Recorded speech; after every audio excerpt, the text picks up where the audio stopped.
Question 3 में हमें determine करना है if the points 1, 5, 2, 3 and -2, -11 are collinear.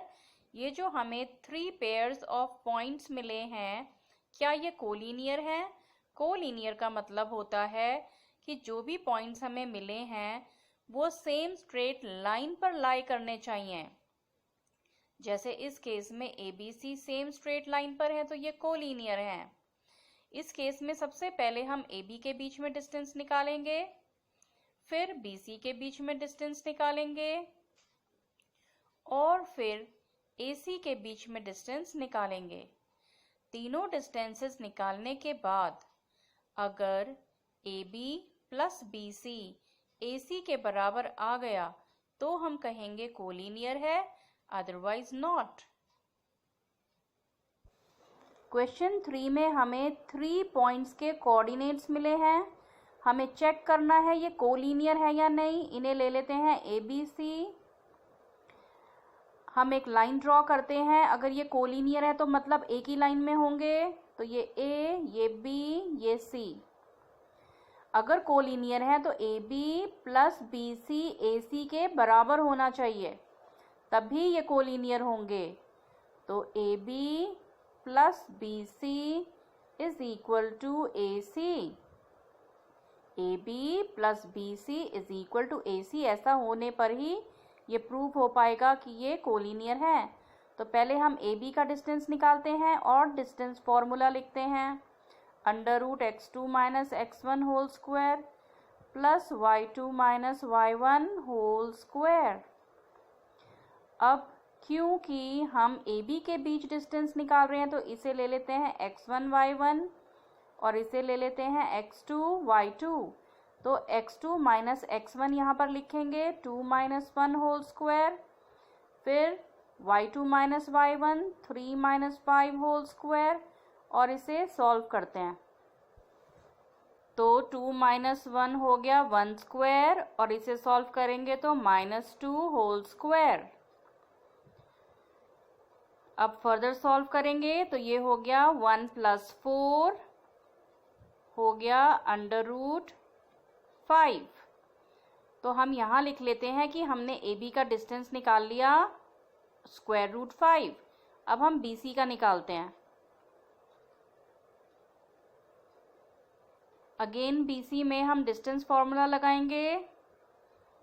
√x2 minus x1 whole square plus y2 minus y1 whole square. लेकिन अब हमारे x1 y1 और x2 y2 बदल जाएंगे, तो क्योंकि हम इनके बीच डिस्टेंस निकाल रहे हैं तो ये x1 y1 ये x2 y2।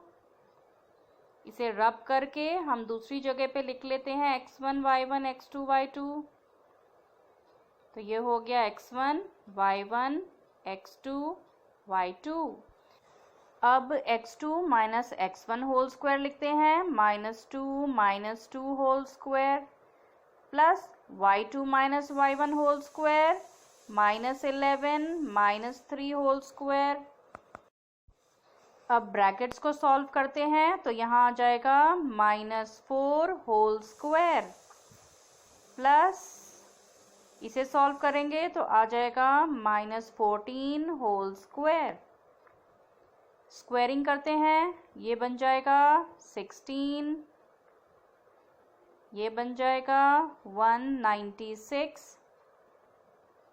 इन्हें ऐड कर लेते हैं, आ जाएगा 212। अब BC की जगह हम लिख देते हैं कि हमने यहाँ का डिस्टेंस निकाल लिया 212। अब हम निकालेंगे AC।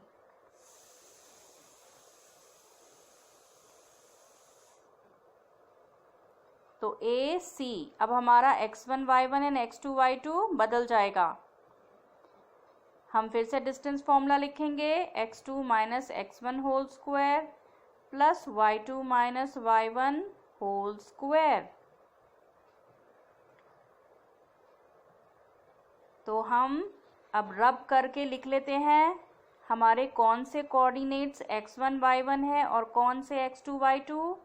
इसे ले लेते हैं x1 y1 और ये हो गया x2 y2। अब करेंगे x2 minus x1 whole square, तो हो गया -2 minus 1 whole square plus y2 minus y1 whole square, तो हो जाएगा -11 माइनस 5 होल स्क्वायर। अब ब्रैकेट सॉल्व करते हैं तो ये हो जाएगा -3 होल स्क्वायर प्लस यहाँ पे आ जाएगा -16 होल स्क्वायर। अब स्क्वायरिंग करेंगे तो यहाँ पे आ जाएगा 9 और यहाँ आ जाएगा 256। अब इन्हें ऐड कर लेते हैं, ऐड करके आ जाएगा 265। तो AC का डिस्टेंस आ गया 265। अब हम ये वैल्यूज़ सब्स्टिट्यूट कर देते हैं AB, BC और AC की, और देखते हैं कि left hand side right hand side के बराबर आएगी या नहीं। अगर आ गई तो कोलिनियर है, नहीं आई तो नहीं है। तो यहाँ पे लिख लेते हैं 265 और AB की जगह लिख लेते हैं √5। BC है स्क्वायर रूट 212 क्योंकि हमारा बड़ा नंबर है तो अंडर रूट से हम इसे बाहर भी ला सकते हैं। तो हम इन्हें पहले सॉल्व करेंगे स्क्वायर रूट को कि हम लेफ्ट हैंड साइड सॉल्व कर पाएंगे या नहीं। तो इसे लिख सकते हैं 2 × 2 × 53 और इसके फैक्टर्स करेंगे तो आ जाएगा 5 × 53।